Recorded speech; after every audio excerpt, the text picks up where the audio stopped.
Hello everyone, welcome to Sohan classes. I hope आप सब अच्छे होंगे और अच्छा कर रहे होंगे। तो आज हम लेकर आए हैं आपके लिए जेरोम ब्रूनर की कॉग्निटिव डेवलपमेंट थ्योरी, जो एचटेट के और सीटेट एग्ज़ाम्स के लिए बहुत ही इम्पॉर्टेंट है और यहाँ से 2 से 3 क्वेश्चन ज़रूर से ज़रूर आते हैं।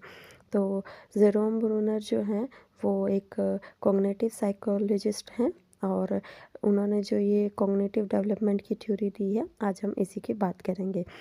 जेरोम ब्रूनर की जो कॉग्निटिव डेवलपमेंट थ्योरी है वो कॉर्नरस्टोन तो है ही, और साथ ही साथ उनका जो बेसिक आइडिया है वो लर्निंग के ऊपर और कैसे लर्न करवाया जाता है, उसकी रिप्रेजेंटेशन कैसे की जाती है एक टीचर के ज़रिए, उसके ऊपर उन्होंने ज़ोर दिया है कि लर्निंग का करवाने का जो मेथड है वो ज़्यादा इम्पॉर्टेंट होता है एज की जगह।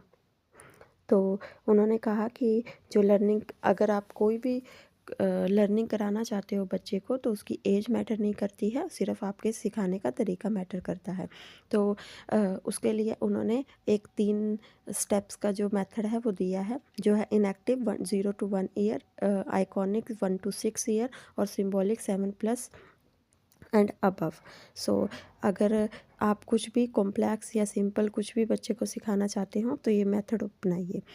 ब्रूनर ने सजेस्ट किया है कि एज मैटर नहीं करती है। पियाजे ने कहा है कि बच्चे को बायोलॉजिकली तैयार होना ज़रूरी है सीखने के लिए, लेकिन ब्रूनर का मानना ऐसा नहीं है।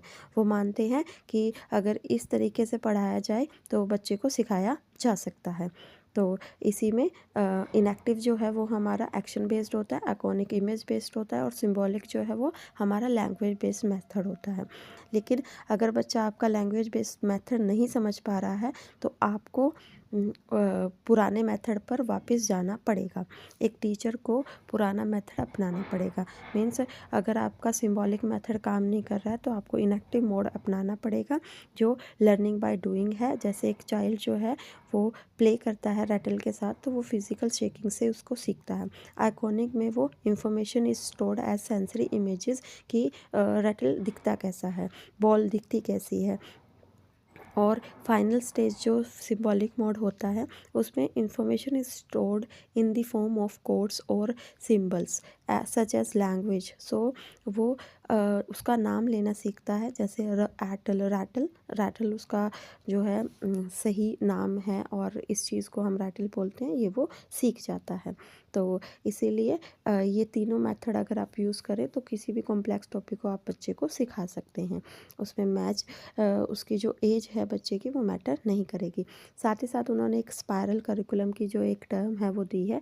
इसका मतलब होता है idea should be introduce at a simple level first and then revisited at more complex level as the child grow.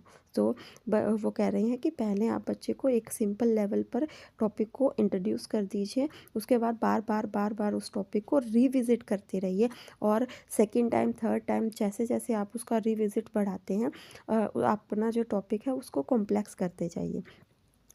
उसके साथ साथ एक और डिस्कवरी लर्निंग और स्काफोल्डिंग की टर्म जो है उन्होंने दी है। डिस्कवरी लर्निंग का मतलब है कि बच्चा जो है जब खुद डिस्कवर करता है फैक्ट्स को और रिलेशनशिप्स को, तो वो ज़्यादा अच्छे से सीखता है रादर दैन कि उसको सिर्फ बताया जा रहा है या बोला जा रहा है।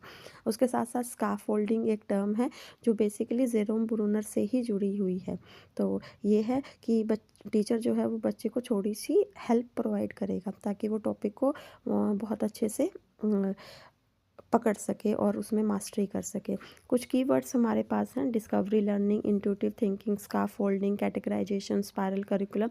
ये वर्ड्स जो हैं, ये कीवर्ड्स आपको हेल्प करेंगे एग्ज़ाम के अंदर मुश्किल क्वेश्चंस को पहचानने में। और कंपैरिजन जो है पियाजे और ब्रूनर में यही है कि पियाजे कहते हैं कि बायोलॉजिकल एज ज़रूरी है लर्निंग के लिए, लेकिन ब्रूनर ऐसा नहीं मानते हैं। तो गाइस, ये था हमारा आज का टॉपिक। आई होप आपको पसंद आया हो और ऐसे ही हम और भी वीडियोस आपके लिए लाते रहेंगे, आपकी लर्निंग को इजी बनाते रहेंगे। आई होप आपको ये पसंद आया हो। Please subscribe my channel and help me to grow, okay, if you like it. Thank you so much for today. Like, share and subscribe my channel.